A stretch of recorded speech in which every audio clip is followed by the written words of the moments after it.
Hello everyone. So today we are going to start with the new series of MCQ session on EVS. आज से हम लोग EVS के MCQ session की एक सीरीज शुरू करेंगे. कंटिन्यूस हर दिन हम एक एक MCQ सेशन लेके आएंगे EVS के, जिसमें 10 से 15 क्वेश्चंस रहेंगे सो दैट आप लोगों की एग्ज़ाम पॉइंट ऑफ व्यू से प्रैक्टिस होते जाए. जैसे कि आप लोग जानते हो कि from the current year second year में जो EVS है उसके लिए MCQ पेपर पैटर्न आने वाला है फॉर BCCA. तो उसी की प्रैक्टिस के लिए मैं ये सीरीज़ लेके आ रही हूँ. आई होप आप लोगों को ये पसंद आएगी और आप लोग इससे बेनिफिट उठा पाओगे. चलिए तो शुरू करते हैं. हमारा first part with the very first question is the part of the earth and it's atmosphere in which organisms live is the. ऐसा कौन सा पार्ट ऑफ द अर्थ है जहाँ पे और उसके एटमॉस्फेयर में जहाँ पे ऑर्गेनिजम्स रहते हैं. First option is biosphere, second option is biomass, biota and बायोमी. This is from your first unit first chapter. ठीक है, चैप्टर वाइज और यूनिट वाइज मैं क्वेश्चंस लेके आने की कोशिश कर रही हूँ. तो आप लोग एक एक चैप्टर प्रिपेयर करके रखिए सो दैट आप हर एक यूनिट रादर प्रिपेयर करके रखिए कि हर एक सीरीज़ में आप एक यूनिट प्रिपेयर करके आओगे और देखिए फिर आप कितने क्वेश्चंस का आंसर करेक्ट दे पाते हो. ठीक है, चलिए बताइए, इसका क्वेश्चन बताने की कोशिश करिए कि क्या हो सकता है. The part of the earth and it's atmosphere in which organisms live is the biosphere, biomass, biota और बायोमी. क्या होगा इसका करेक्ट आंसर? चलिए देखते हैं क्या है correct answer. Yes, the correct answer is biosphere. The part of the earth and its atmosphere in which organisms live is known as biosphere. ठीक है, ये चीज़ ध्यान रखते जाइए और एक नोटबुक और पेन लेके बैठिए जहाँ पे आप ये क्वेश्चन साथ साथ में लिखते जाओ. ठीक है, with correct answer. Next is the most stable ecosystem is mountain ecosystem, desert ecosystem, forest ecosystem और ओशन इकोसिस्टम. ये चारों इकोसिस्टम में से, ये सब हमारा क्लास में पढ़ के हो चुका है. ये चारों इकोसिस्टम में से कौन सा इकोसिस्टम सबसे स्टेबल इकोसिस्टम कराया जाता है? Mountain ecosystem, desert ecosystem, forest ecosystem और ओशन इकोसिस्टम. इसके आंसर तो मैक्सिमम सभी के करेक्ट आने चाहिए. ठीक है, ये एक बेसिक क्वेश्चंस हैं. MCQ पैटर्न पेपर पैटर्न में स्टूडेंट्स आपके कंसेप्ट क्लियर होने चाहिए. If your concepts are clear तो क्वेश्चन कहीं से भी आए you will be able to answer. तो कंसेप्ट क्लियर रखने की आदत रखो कि आप जो भी पढ़ रहे हो उसके कंसेप्ट क्लियर हो आपके. चलिए देखते हैं. आई होप आप लोग ने अब तक अपना करेक्ट आंसर दे दिए होंगे. The correct answer is D, that is ocean ecosystem. सबसे स्टेबल इकोसिस्टम जो है वो कहलाया जाता है ocean ecosystem. Next question is which one of the following is an abiotic component of the ecosystem. Ecosystem का अबायोटिक कंपोनेंट कौन सा है? स्टूडेंट्स आप लोगों को याद होगा, मैंने क्लास में आपको एक्सप्लेन की थी. There are two types of component. Which are the two types? Components के कौन से दो टाइप हैं? एक अबायोटिक है और एक नेक्स्ट वाला कौन सा है? बायोटिक. ठीक है, there are two components of ecosystem, one is biotic and other is abiotic. तो यहाँ इसमें से, यहाँ पे जो चार ऑप्शंस दिए इसमें से अबायोटिक कंपोनेंट ऑफ इकोसिस्टम कौन सा है? प्लांट्स, फंजाई, ह्यूमस और बैक्टीरिया. नीचे कमेंट बॉक्स में अपने आंसर्स देते जाइए. देखिए बाद में कि आपका कितना सही आंसर्स आए हैं. क्या लगता है क्या होना चाहिए? प्लांट्स, फंजाई, ह्यूमस और bacteria. Yes, the correct answer is humus. Humus जो है ये अबायोटिक कंपोनेंट है किसी भी इकोसिस्टम का. Next question is which of the following conceptual sphere of the environment has the least storage capacity of matter? Lithosphere, atmosphere, biosphere and hydrosphere. आपको पता है कि एनवायरनमेंट के टोटल 4 कंसेप्चुअल स्फीयर्स हैं. एक होता है लिथोस्फीयर, एटमॉस्फीयर, बायोस्फीयर, हाइड्रोस्फीयर. अब इसमें से किस स्फीयर की सबसे least storage capacity of matter है? लिथोस्फीयर की, एटमॉस्फेयर की, बायोस्फीयर की या हाइड्रोस्फीयर की। ये सब हमने फर्स्ट यूनिट के फर्स्ट चैप्टर में पढ़े स्टूडेंट्स। आप लोगों ने अब तक पता नहीं चैप्टर रिवाइज किए हो या नहीं, लेकिन एक बार रिवाइज करके ही ये सेशन, ये सीरीज अटेंड किया करो सो दैट आपको आंसर्स आए। चलिए देखते हैं क्या है इसका correct answer. Yes, the correct answer is hydrosphere. Hydrosphere क्या होता है स्टूडेंट्स, याद है किसी को? अगर याद होगा तो मुझे कमेंट बॉक्स में आंसर करके बताइएगा। हाइड्रोस्फीयर होता है वाटर रिलेटेड जो एनवायरनमेंट के स्फीयर है वो आता है अंडर हाइड्रोस्फीयर। ठीक है, एक बार पढ़ के रिवाइज करिएगा ज़रूर। नेक्स्ट इज, एक मिनट स्टूडेंट्स, मैंने शायद यहाँ पे गड़बड़ की, सॉरी। इसका करेक्ट आंसर है एटमॉस्फेयर। ठीक है, करेक्ट आंसर है इसका atmosphere. The correct answer is atmosphere, not hydrosphere. The correct answer is atmosphere. Next is question number 5, increase in fauna and decrease in flora would be harmful due to increase in. Fauna में increase होना और flora का decrease होना, ठीक है, would be harmful due to increase, ये harmful होता है हमारे एनवायरनमेंट के लिए। पर ये किस कारण से होता है, किस, इनमें से किस चीज़ के कारण, कौन सी चीज़, CO2 बढ़ने के कारण, O2 बढ़ने के कारण, N2 बढ़ने के कारण या SO2 बढ़ने के कारण, इनमें से किस चीज़ के इंक्रीज होने के कारण, इनमें से किस चीज़ के इंक्रीज होने के कारण आपका फ्लोरा, फौना में इंक्रीज और फ्लोरा में डिक्रीज होता है। Which one of the following is responsible for increase in fauna and decrease in flora? क्या लगता है कि चीज बढ़ने से ऐसा होता है? चलिए देखते हैं क्या है correct answer. Yes, the correct answer is CO2। Carbon dioxide बढ़ने के कारण फोना में इंक्रीज होता है और फ्लोरा में डिक्रीज होता है, जो कि हमारे नेचर के लिए, हमारे एनवायरनमेंट के लिए हार्मफुल होता है। Next question is the largest reservoir of nitrogen in our planet is. हमारे प्लैनेट में नाइट्रोजन का सबसे लार्जेस्ट रिजर्वियर कौन सा है? फॉसिल फ्यूल, एटमॉस्फेयर, बायोस्फीयर और ocean. Which one is the largest reservoir of nitrogen in our planet is. सोच समझ के आंसर दीजिएगा स्टूडेंट्स, और सोचिए कि इसमें से कौन सा ऐसा है पॉइंट जो कि इसका करेक्ट आंसर है।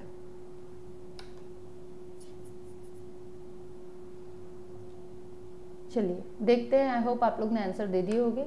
Correct answer is B, that is atmosphere. Atmosphere is the largest reservoir of nitrogen in our planet.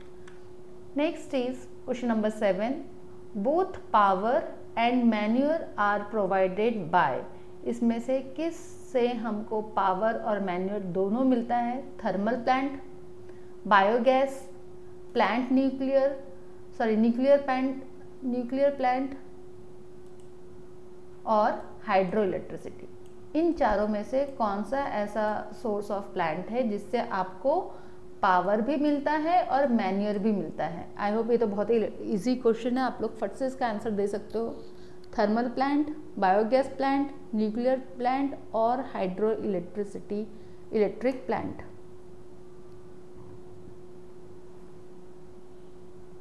बताइए। चलिए देखते हैं correct answer.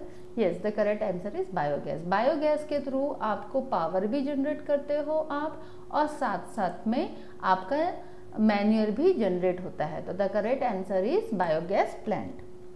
Next question, question number 8 is identify the non renewable energy resources from the following. इसमें से कौन सा non renewable energy है? कोल, tidal power, wind power और सोलर एनर्जी। सॉरी, यहाँ पे डायरेक्ट ही आपको स्क्रीन में आंसर ही दिया हुआ है। कोल जो है वो नॉन रिन्यूएबल एनर्जी है। नॉन रिन्यूएबल एनर्जी क्या होता है स्टूडेंट्स, मैंने आप लोग को पहले भी एक्सप्लेन कर चुकी हूँ। नॉन रिन्यूएबल एनर्जी है ऐसा एनर्जी सोर्स जो कि आप फिर से रिन्यू नहीं कर सकते, जैसे कि solar energy. Solar energy is a renewable. जब तक सूरज है आसमान में तब तक हमको सोलर एनर्जी हम लोग इजीली जनरेट कर सकते हैं, ठीक है। विंड एंड टाइडल पावर भी ऐसा होता है जो हम लोग हवा के कारण, हवा के फ्लो के कारण हम लोग इजीली इलेक्ट्रिसिटी में या एनर्जी में कन्वर्ट कर सकते हैं। बट कोल एक ऐसा रिसोर्स है जो एक बार आपने यूज़ कर लिए तो दोबारा आप उसको फिर से रीजनरेट रिन्यू नहीं कर सकते हो। और यहाँ पे क्वेश्चन पूछा गया था कि non renewable source of energy कौन सा है, तो ऑब्वियस है coal is the non renewable source of energy. Next question is question number 9, that is deforestation generally decreases. Deforestation किस चीज के कारण डिक्रीज होता है? डिफॉरेस्टेशन किस चीज के कारण डिक्रीज होता है? क्वेश्चन को ध्यान से पढ़ना है। तो yes, the correct answer is rainfall. Rainfall के कारण डिफॉरेस्टेशन। डिफॉरेस्टेशन क्या होता है स्टूडेंट्स, ये चीज ध्यान रखो। डिफॉरेस्टेशन मतलब होता है जब हेवी अमाउंट में, बहुत लार्ज क्वांटिटी में फॉरेस्ट को कट किया जाता है या फॉरेस्ट का लॉस होता है, उसे हम कहते हैं डिफॉरेस्टेशन। ठीक है। ड्रॉट मतलब होता है सूखा पड़ना। सूखा पड़ने से क्या होगा? डिफॉरेस्टेशन बढ़ेगा। Deforestation will going to be increase. Global warming के कारण डिफॉरेस्टेशन बढ़ेगा। सॉइल इरोजन के कारण डिफॉरेस्टेशन इंक्रीज होगा। लेकिन यहाँ पे आपको क्वेश्चन में पूछा गया है कि क्या रीजन से डिफॉरेस्टेशन डिक्रीज होगा। डिक्रीज, क्वेश्चन ध्यान से पढ़ना है। ठीक है। जनरली हमेशा हमारे माइंड में ये होता है कि क्वेश्चन में तो यही पूछा जाएगा कि what are the reasons for increasing deforestation. लेकिन यहाँ पे क्वेश्चन में थोड़ा सा ट्विस्ट है और यहाँ पे पूछा गया है डिफॉरेस्टेशन जनरली कम होता है किस चीज के कारण? ठीक है, मतलब रेनफॉल के कारण। क्योंकि जितनी अच्छी बारिश होगी उतने ज़्यादा जंगलों में हरियाली छाएगी और उतने ज़्यादा पेड़ पौधे उगेंगे। ठीक है, इसलिए deforestation decreases due to rainfall. ये क्वेश्चन पढ़ते समय ध्यान से पढ़िएगा। Next question is question number 10, extensive planting of trees to increase forest cover is called. जब हम बहुत लार्ज क्वांटिटी में ट्रीज को प्लांट करते हैं ताकि हम फॉरेस्ट कवर को इंक्रीज कर सके, दैट मीन्स फॉरेस्ट को हम इंक्रीज कर सके, उसे क्या कहा जाता है? ऐसे स्टेप को, ऐसे प्रोसेस को क्या कहा जाता है? अफॉरेस्टेशन, सोशल फॉरेस्ट्री, डिफॉरेस्टेशन और एग्रो फॉरेस्टेशन। इनमें से सही ऑप्शन देखिए, मैंने आप लोगों को इसके पहले भी लास्ट ईयर भी मैंने कुछ MCQ सेशंस आप लोगों के लिए ली थी और तब मैंने आपको एक मेथड बताई थी कि how to opt a correct answer. कैसे हम 4 ऑप्शंस है, तो 4 ऑप्शंस में से अगर हमको कन्फ्यूजन है तो हम कैसे सही ऑप्शन को ढूंढ सकते हैं। देखिए स्टूडेंट्स, यहाँ पे पूछा गया है ऐसा कौन सा मेथड होता है जिसमें extensive planting of trees to increase forest cover. Forest cover को बढ़ाने के लिए हम बहुत ज़्यादा प्लांटिंग करते हैं, उस मेथड को क्या कहा जाता है? अब डिफॉरेस्टेशन तो हो ही नहीं सकता, जो चीज़ बिल्कुल भी नहीं हो सकती सबसे पहले उसको काट दो। डिफॉरेस्टेशन का भी लास्ट क्वेश्चन में मैंने बताई, जब एक्सटेंसिव अमाउंट में आप फॉरेस्ट को कट करते हो तो पेड़ों को काटते हो, तो उस प्रोसेस को डिफॉरेस्टेशन कहा जाता है। और यहाँ तो हम पेड़ों को लगा रहे हैं तो डिफॉरेस्टेशन हो नहीं सकता, तो आपने डिफॉरेस्टेशन को काट दिया। अब नेक्स्ट है सोशल फॉरेस्ट्री। सोशल पर्पस के लिए आप वो कर रहे हो, ये भी नहीं हो सकता। अब 2 ऑप्शन बचा, अफॉरेस्टेशन और एग्रो फॉरेस्टेशन। एग्रो फॉरेस्टेशन आप लोग ने कभी कहीं सुने हो क्या बहुत ज़्यादा कि एग्रो फॉरेस्टेशन होता है, बहुत ज़्यादा पेड़ जब हम लगाते हैं? तो बिल्कुल भी नहीं होता। डिफॉरेस्टेशन का जस्ट अपोजिट होता है अफॉरेस्टेशन। एफॉरेस्टेशन जो होता है that is known as extensive planting of trees to increase forest cover. Forest cover को बढ़ाने के लिए जब बहुत लार्ज क्वांटिटी में हम ट्रीज लगाते हैं, उस स्टेप को कहा जाता है अफॉरेस्टेशन। तो correct option is a. I hope आपको समझा होगा। इसी तरह से जब भी आप पास 4 ऑप्शंस है और आपको करेक्ट आंसर में कंफ्यूजन हो रहा है, क्योंकि यहाँ पे अगर आपको देख के लग रहा है कि सारे ऑप्शन सही है, तो सबसे पहले उसमें से जो बिल्कुल भी सही नहीं लग रहा है उसको सबसे पहले काट दो। जैसे मैंने डिफॉरेस्टेशन को कट करी, फिर एक एक के बारे में सोचना शुरू करो। एग्रो फॉरेस्टेशन क्या है? एग्रो फॉरेस्टेशन कंसेप्ट तो हमने ऐसा कभी नहीं सुना कि उसमें बहुत सारा पेड़ लगाया जा रहा है। सोशल फॉरेस्ट्री, सोशल पर्पज के लिए आप फॉरेस्ट लगा रहे हो, तो that is also not a correct option. था बचा क्या? अफॉरेस्टेशन। डिफॉरेस्टेशन का जस्ट अपोजिट होता है afforestation. Next question is power generation by which of the following is least polluting. इन चारों में से कौन से मेथड से अगर आप पावर जनरेट करते हो तो वो सबसे कम पोल्यूशन जनरेट करता है? क्या कोल से पावर जनरेट करने से पोल्यूशन कम होगा? नेचुरल गैस से पावर जनरेशन से पोल्यूशन कम होगा? गैसोलीन से पावर जनरेशन करने से पोल्यूशन कम होगा? या क्रूड ऑयल से पावर जनरेट करते हुए आपका पोल्यूशन कम होने वाला है। क्या लगता है इन चारों में से कौन सा ऐसा ऑप्शन है जिससे कि आपका पोल्यूशन जो है वो कम होता है अगर आप पावर जनरेट करते हो? तो सोचिए क्या होगा इसका correct answer. Natural gas, gasoline, crude oil और कोल।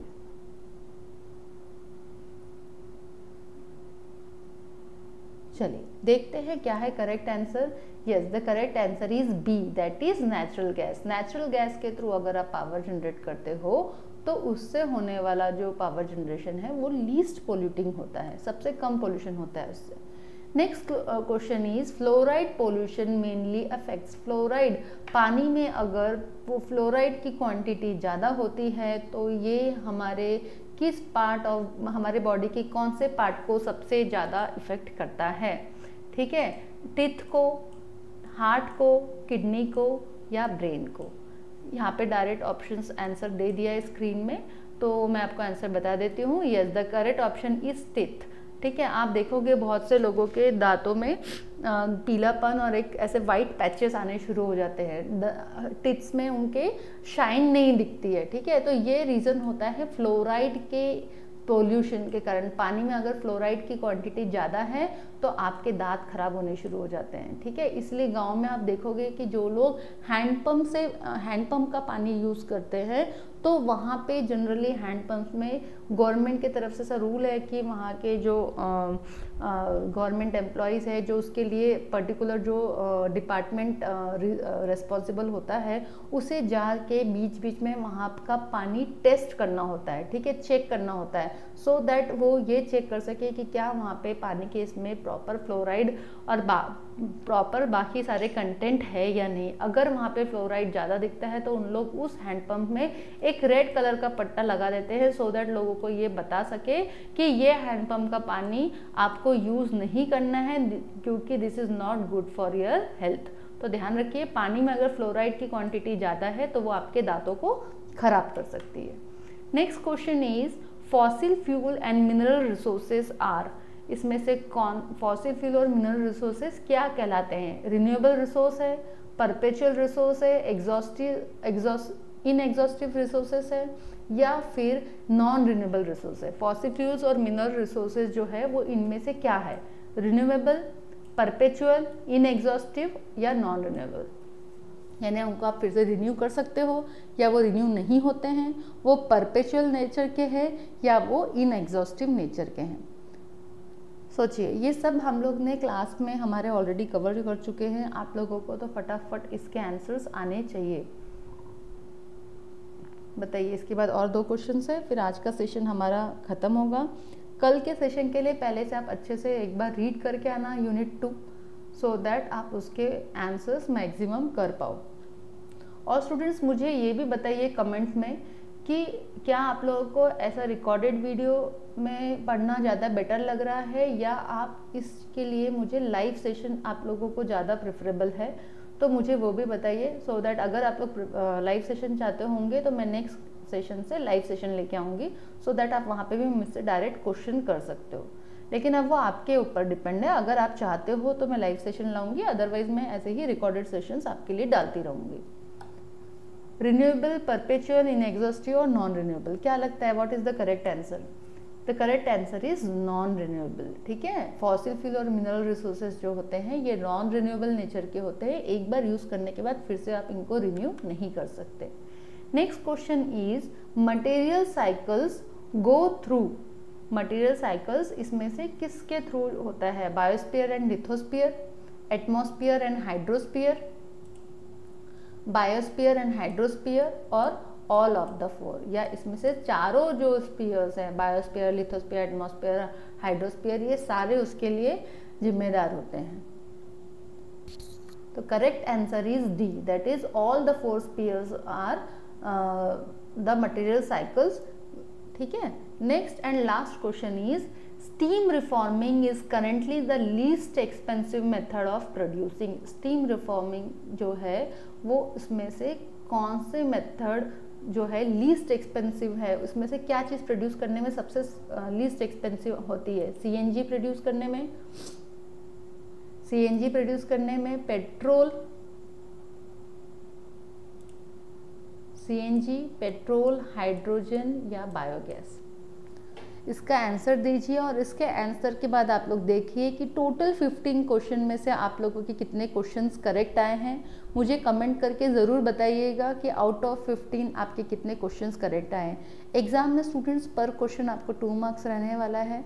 ये मैं RTMN यूनिवर्सिटी के हिसाब से बता रही हूँ, ठीक है। तो 2 मार्क्स आपके एक क्वेश्चन कैरी करेगा। टोटल आपको 40 क्वेश्चन सॉल्व करने हैं। तो मैं कोशिश करूँगी कि अभी आपके एग्ज़ाम्स ऑलमोस्ट नवंबर या दिसंबर में आप लोगों की एग्ज़ाम्स होगी, तो तब तक जितने मैक्सिमम क्वेश्चंस मैं आप लोगों के लिए लेके आ पाऊँ इस सीरीज़ के थ्रू, उतने मैक्सिमम क्वेश्चंस लाने की कोशिश करूँगी। आप लोगों का इंटरेस्ट रहेगा, आप लोगों के लाइक्स रहेगी इस वीडियो को, तो मैं और भी सेशंस आपके लिए लाऊंगी, ठीक है।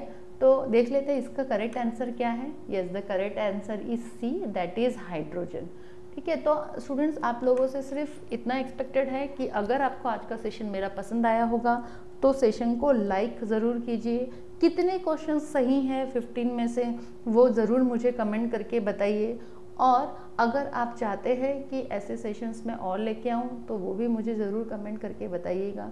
मेरे चैनल को सब्सक्राइब करिए और अपने फ्रेंड्स के साथ इस वीडियो को शेयर कीजिए, सो दैट ज़्यादा से ज़्यादा लोग इस वीडियो का बेनिफिट उठा सकें। और ये एग्ज़ाम पॉइंट ऑफ व्यू से इम्पॉर्टेंट है, तो ये क्वेश्चन सब नोट डाउन करते जाइए, सो दैट आप एग्ज़ाम के टाइम पे इन सब से एक बार रिवाइज कर पाओ। चलो मिलते हैं नेक्स्ट सेशन में।